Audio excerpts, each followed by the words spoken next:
Hello guys, welcome back to my channel Neha Honey official vlog में आपका स्वागत है फिर से एक बार।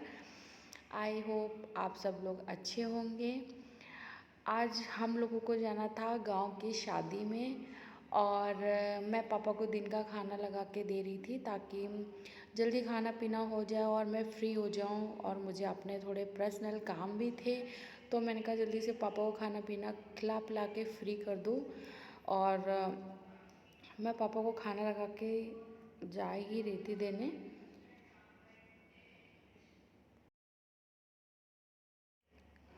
और मैं यहाँ काम से फ्री होके आ गई थी। पापा को खाना वाना खिला दिया था, मैं भी खाना पीना खा चुकी थी।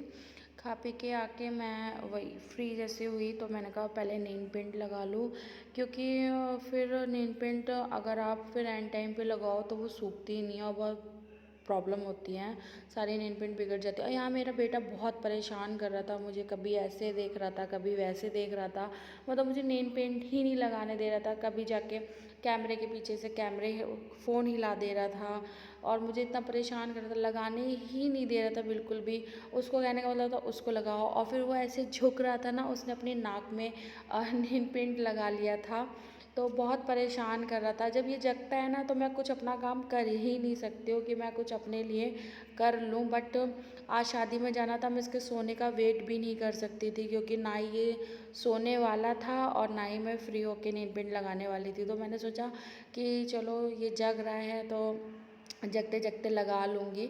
उधर पापा जी ने चश्मा मांगा था तो मैंने इसको भेज दिया ताकि थोड़ी देर के लिए मैं फ्री हो जाऊँ और मैं नेल पेंट लगा पाऊँ। और ये मेरे को परेशान करता। और फाइनली मेरी नेल पेंट लग गई। आप बताइए कैसी लग रही है? आई थिंक अच्छी ही लग। और यहाँ पे मैं जैसे ही अपने काम से फ्री हुई फिर से दोबारा किचन में आ गई, क्योंकि आज हमारी खाने वाली आंटी नहीं आई थी और मैंने उनको बुलाया था कि आप 4:30 बजे तक आ जाइएगा, क्योंकि मुझे 6 बजे निकलना था शादी के लिए। और थोड़ी दूर की शादी थी, गांव की शादी थी, तो बहुत टाइम लग रहा था वहाँ हमें पहुँचने के लिए, थोड़ा टाइम लग सकता था जाने पहुँचने में। तो पापा ने कहा था कि 6 साढ़े 6 बजे तक रेडी हो जाना, ताकि हमें 1 घंटा कम से कम पहुँचने में लगेगा, तो टाइम से हम लोग पहुँच जाएंगे। तो मैंने उनसे कहा था कि आप 6:30 बजे तक 4:30 बजे तक आप आ जाइएगा, 1 घंटे में खाना रेडी हो जाएगा। बट तो मैंने घड़ी में देखा 4:30 से ऊपर ही टाइम हो चुका था और वो नहीं आई थी।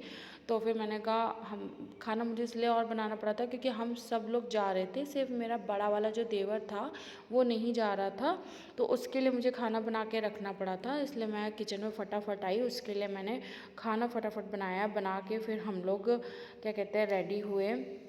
और यहाँ मेरा बेटा बार बार आ रहा था किचन में, वो मुझे परेशान कर रहा था, क्योंकि एक बार उसके साथ ऐसी प्रॉब्लम हो चुकी है, किचन में मैं काम कर रही थी और उसके साथ दिक्कत हो चुकी है। तो मुझे बहुत डर लगता है जब भी वो किचन के अंदर आता है, इसलिए बहुत ध्यान रखना पड़ता है। मैं उसको बार बार कहती थी बाहर जाओ बाहर जाओ, वो नहीं मान रहा था।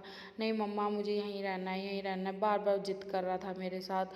तो फिर मैंने कहा कि फिर उसको थोड़ी देर के लिए मैंने अपने साथ स्लिप पे बैठा भी लिया था, बट फिर भी वो मानता नहीं है, इधर उधर छूता ही रहता है, तो डर लगता है मुझे उसको लेके थोड़ा सा। और यहाँ पे देखो बैठ भी गया है, बट फिर भी कुछ ना कुछ ये वो छूता ही रहेगा, वो कभी इधर कभी उधर सामान रखना उठाना करता रहता है, इसलिए मुझे थोड़ा सा किचन में लाने में बहुत डर लगता है उसे। और मैं यहाँ पे फटाफट फटाफट अपना खाना बना रही थी, बिकॉज़ टाइम बहुत ज़्यादा हो चुका था और मुझे तैयार होने में भी टाइम लगने वाला था। तो मैंने फटाफट फटाफट स्पीड में काम किया अपना सारा का सारा। और मेरे बेटे ने कच्चा आटा खा लिया था। उसने देर से देखा यहाँ पे कच्चा आटे का, वो आटे का बड़ा शौकीन है, उसको कच्चा आटा बहुत पसंद है। और मैं यहाँ पे सब्ज़ी में कस्तूरी मेथी डाल रही थी। फटाफट मैंने रोटी बनाई लवी के लिए और मैंने खाना रेडी किया। ये खाना मेरा रेडी हो चुका है, आलू टमाटर की सब्ज़ी चावल रोटी मैंने उसके लिए रेडी कर दिया है। हे गाइस, मैं तो रेडी हो चुकी हूँ और ऑलमोस्ट सब लोग तैयार हो चुके हैं, सिर्फ मेरे बेटे को छोड़ के। पापा जी भी रेडी हो गए हैं और बाहर ड्राइवर अंकल भी आ चुके हैं। उनको 6:30 बजे बुलाया था, वो तो करेक्ट अपने टाइम पे आके खड़े हो गए, बट हम ही लोग थे जो हम रेडी नहीं हो पाए टाइम पे।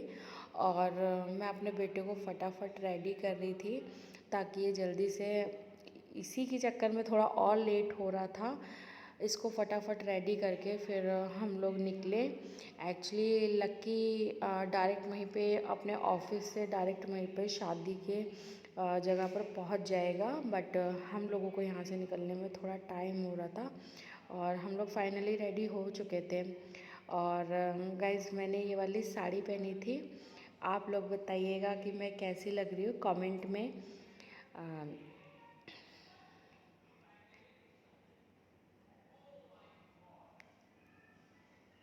ये मेरे बेटे ने ड्रेस पहनी है मैचिंग मैचिंग ऑरेंज वाइट।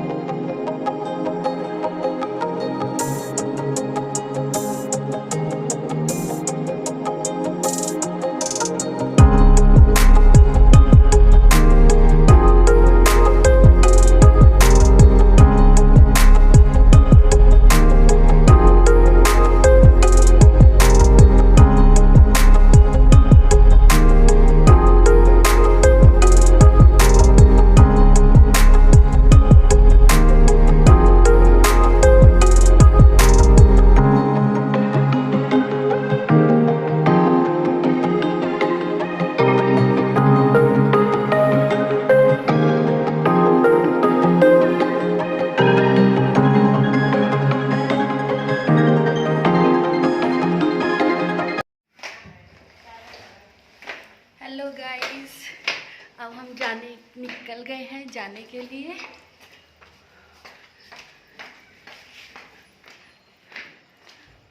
बड़े में रेडी हो गए? चलो,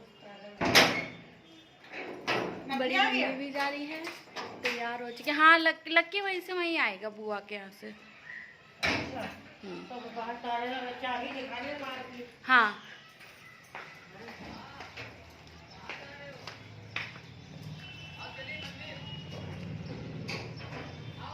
बाबू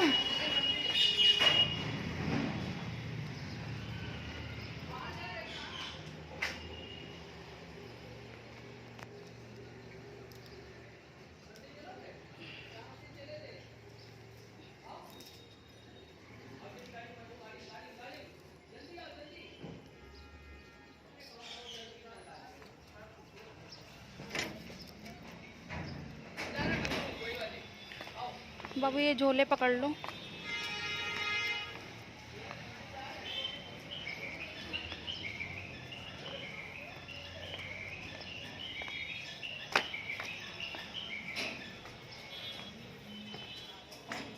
लगा दूं मैं?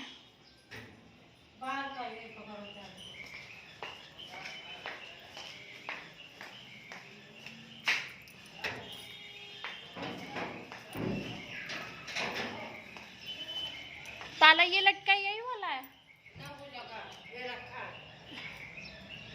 ये।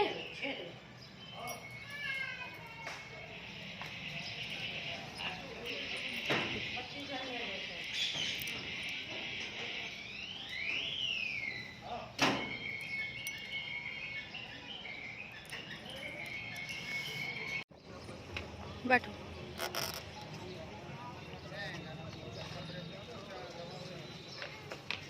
तुम कहाँ बैठो बाबू? अभी आपने इस श्रृंखला की दूसरी कड़ी सुनी। इस कार्यक्रम में सुप्रसिद्ध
हम लोग फाइनली घर से निकल चुके हैं, आधे रास्ते आ चुके थे और मैं जल्दी में ना चूड़ी बदलना भूल ही गई, बिल्कुल दिमाग से निकल गया। जब आधे रास्ते आ गए तब देखा कि मैंने चूड़ी तो बदली ही नहीं है, वही चूड़ी पहन के आ गई जो घर में पहनी हुई थी। और मैं जब रास्ते में आ गई तो बड़ा दुख हुआ। हम लोग पहुंच चुके थे शादी में और ये शादी एक्चुअली मेरी ना एक दादी मौसी हैं, उनकी पोती की शादी थी। हम लोग उनकी शादी में आए हुए थे और मैं पहली बार आई थी यहाँ पर, इससे पहले मैं कभी नहीं आई थी अपनी दादी मौसी के यहाँ पर। हम लोग यहाँ पहुँच चुके थे और हम लोग लक्की का वेट कर रहे थे क्योंकि लक्की डायरेक्ट ऑफिस से आने वाला था, तो उसी का वेट हो रहा था। और हम लोग यहाँ पर बैठे हुए थे सब लोग। ये मेरी निशा बुआ हैं और वो क्या कहते हैं, इन बुआ का नाम नहीं जानती हूँ, बट मैं इन लोगों से पहली बार मिली थी। और ये मेरी बुआ है, इनसे तो आप पहले मिल चुके हो। और वो मेरी दादी मौसी बैठी है नीली साड़ी में।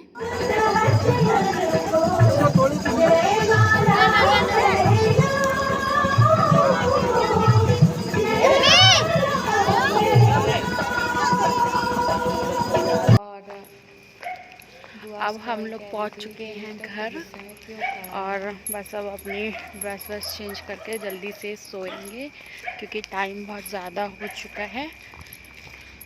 सुबह पापा को भी ऑफिस जाना है। बाकी हम लोग नाश्ता पानी कर चुके थे, नाश्ता हम लोग का हो चुका था और हम दुल्हन का वेट कर रहे थे कि जल्दी से जयमाला हो और हम घर के लिए निकले क्योंकि टाइम बहुत हो रहा था और बस वही वेट हो रहा था कि जल्दी से बस। गाइस, मेरा चैनल अगर पसंद आता है आपको, मेरे ब्लॉग्स आपको अगर अच्छे लगते हैं तो प्लीज़ मेरे ब्लॉग्स को लाइक करिए, शेयर करिए, सब्सक्राइब करिए, उसको आगे से आगे बढ़ाइए, शेयर करिए। आपके एक सब्सक्राइब, अगर मेरा एक भी सब्सक्राइबर बढ़ता है ना तो मुझे बहुत अच्छा लगता है।